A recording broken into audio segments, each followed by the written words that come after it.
Welcome to EPN, where we like to bring you the latest in everything cool every single day. My name is Victor Lucas, and you know there are a lot of things going on in the worlds of video games, entertainment, and technology, so we like to tie it all up into a tidy little package we call the Rundown.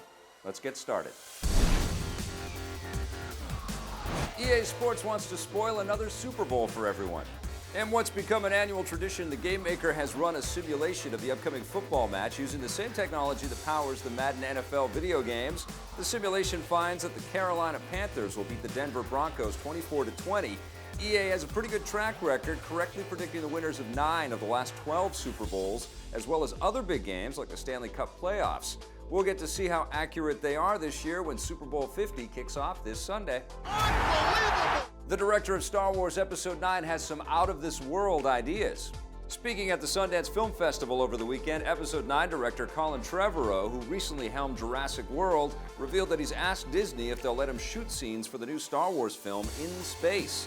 Yes, outer space, the real outer space. This would obviously cost a lot of money, and the logistics of shooting in the microgravity of Earth's orbit would be a pain for any production assistant. It seems unlikely that Disney will agree, but if they did, it would make Episode 9 the first fictional film to shoot in space. The film is slated to be released in 2019. Before that, Episode 8 will launch in 2017. Back on Earth, Fallout 4 publisher Bethesda Softworks has announced that it will have its second ever E3 press conference on June 12th. They haven't said exactly which games will be shown off, but upcoming titles like Dishonored 2, the free-to-play multiplayer game Battle Cry, and the new Doom are no-brainers. The first Fallout 4 expansions might also be unveiled if they aren't announced before then, and they might also surprise us with a few completely new titles. Bethesda held its first E3 press conference last year, where they managed to upstage some of the biggest publishers. Not everyone is as enthusiastic about E3 as Bethesda, though. Some game makers have skipped big press conferences in recent years, most notably Nintendo, instead relying on smaller online announcements coinciding with the event. Electronic Arts recently announced that it won't have a booth on the E3 show floor this year, although they will still be holding a press conference. Ubisoft has announced that the mobile RPG Assassin's Creed Identity will finally launch on iOS on February 25th, with an Android version set to follow soon after.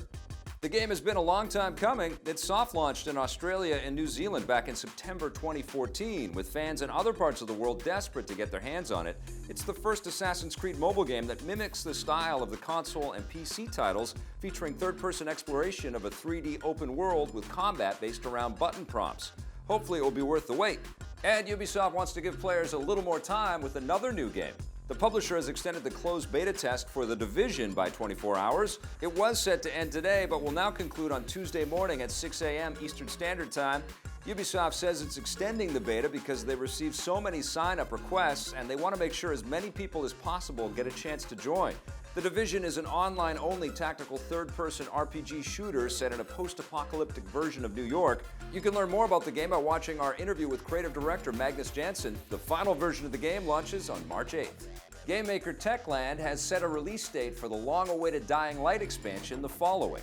It will launch worldwide on February 9th and be available as a downloadable add-on, and will also come as a physical release in stores bundled with the main game. The following is a continuation of the story campaign, with the zombie-slaying protagonist Kyle Crane leaving the undead-infested city of Haran to take on a deadly cult in the surrounding countryside.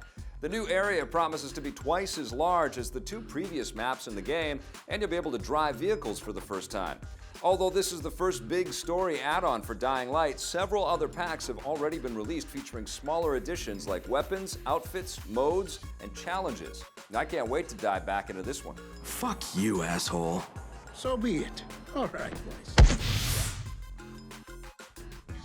Hey, thanks for checking out that video on our EPN channel. It's just one small part of the things that we make around here. So if you liked it, don't forget to check out some of our other vids and hit that subscribe button.